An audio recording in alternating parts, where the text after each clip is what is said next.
Hello, I'm Sebastian. Welcome to Nine Nar Trees podcast. Today, I will summarize and review the book. How the South Won the Civil War by historian Heather Cox Richardson argues that the Confederacy's defeat on the battlefield did not end the political project that drove secession.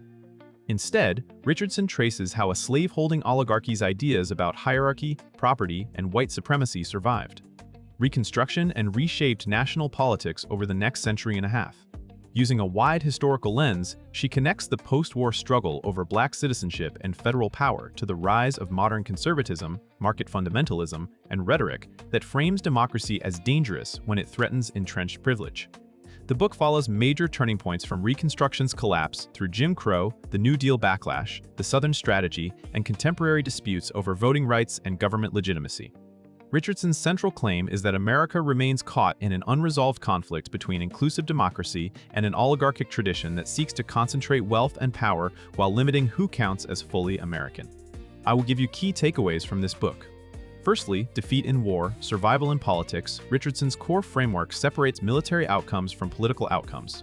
The Confederacy lost the Civil War, but the worldview that justified secession, a society led by a wealthy few, secured by racial hierarchy, and skeptical of broad democratic power, proved adaptable. The book emphasizes that this worldview did not vanish with emancipation. It reappeared in new forms whenever expanded citizenship or economic reform threatened established power.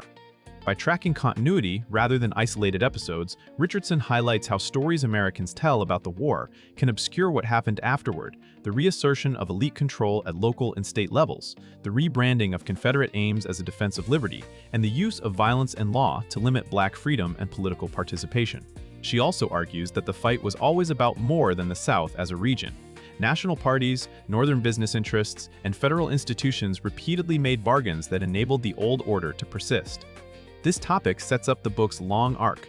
The same contest between oligarchy and democracy keeps returning, not because history repeats mechanically, but because incentives, institutions, and myths allow concentrated power to protect itself. Secondly, Reconstruction and the battle over federal power. A major portion of the story revolves around Reconstruction as a pivotal attempt to build a multiracial democracy backed by federal authority. Richardson portrays Reconstruction not as a brief post-war cleanup, but as a transformative experiment in citizenship, civil rights, and public investment that directly challenged the pre-war oligarchy. The book connects the extension of voting rights and office holding to the idea that the national government could enforce equal protection and expand opportunity. At the same time, she underscores the organized resistance that framed federal intervention as tyranny and cast white rule as the natural guardian of order. As Reconstruction waned, the mechanisms of rollback became clearer. Intimidation and paramilitary violence, legal restrictions, and political compromises that sacrificed black rights for reunion and economic stability. Richardson uses this era to show how arguments about states' rights often functioned as tools to prevent democratic enforcement. She also links the demise of Reconstruction to a broader shift in national priorities, where protecting property and business interests could take precedence over protecting citizens. This contest over federal power, she argues, remains central to modern debates about voting access, civil rights enforcement, and the legitimacy of national solutions. Thirdly, the making of modern conservatism and market absolutism. Richardson ties the post-Reconstruction restoration of hierarchy to an evolving economic ideology that celebrated unregulated markets and distrusted democratic governance. In her account, the language of freedom increasingly meant freedom for owners and employers, while government action on behalf of workers, farmers, or marginalized groups was depicted as dangerous redistribution. The book follows how this outlook gained strength through industrialization, the Gilded Age, and later reactions against the New Deal and Great Society. Rather than treating conservatism as a single, fixed doctrine, Richardson shows a coalition forming across regions, Southern defenders of racial hierarchy, national business interests, and political leaders who benefited from limiting collective action. She argues that racial politics and economic policy were often intertwined, since maintaining a low-wage, low-regulation system could be reinforced by dividing citizens along racial lines and by framing social programs as illegitimate.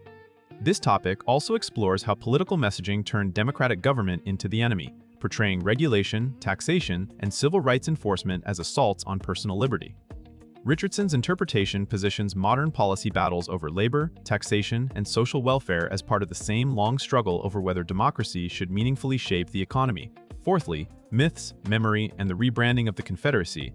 Another key theme is the power of historical memory to legitimize political goals.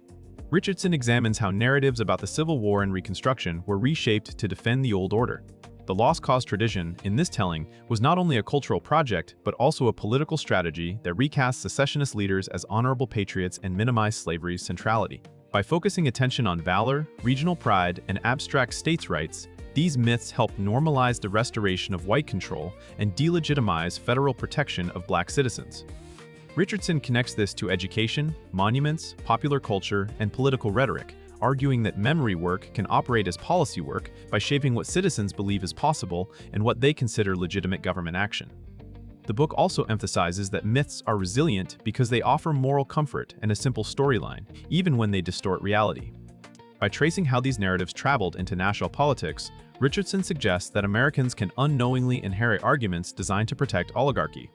This topic helped explain why debates over curriculum, symbols, and commemoration are not merely about the past, but about who holds power in the present. Lastly, from the Southern strategy to today's democratic stress tests, Richardson links late 20th century realignments to present-day conflicts over democratic norms. She describes how political operatives and party leaders found ways to mobilize resentments rooted in race and culture while advancing policies that favored wealth concentration and weakened regulatory capacity. In this storyline, the Southern strategy represents more than a shift in electoral geography. It is an adaptation of the old oligarchic playbook to a national media environment and a changing electorate.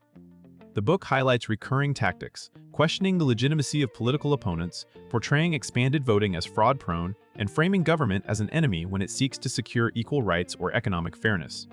Richardson also points to the role of messaging ecosystems that reward outrage and simplify complex policy into identity conflict. This topic does not treat current events as unprecedented, but as a culmination of long-running efforts to limit democratic accountability while maintaining the language of liberty. By placing modern disputes over voting rights, representation, and the rule of law into a continuous historical narrative, Richardson challenges readers to see democracy as an ongoing practice that requires protection, not an automatic inheritance. In conclusion, this book is best for readers who want a historically grounded explanation for why American politics still feels like a struggle over who counts and who rules. Students, educators, civic-minded citizens, and anyone trying to connect Reconstruction, civil rights, and modern polarization will find Richardson's long view especially useful. The main benefit is clarity.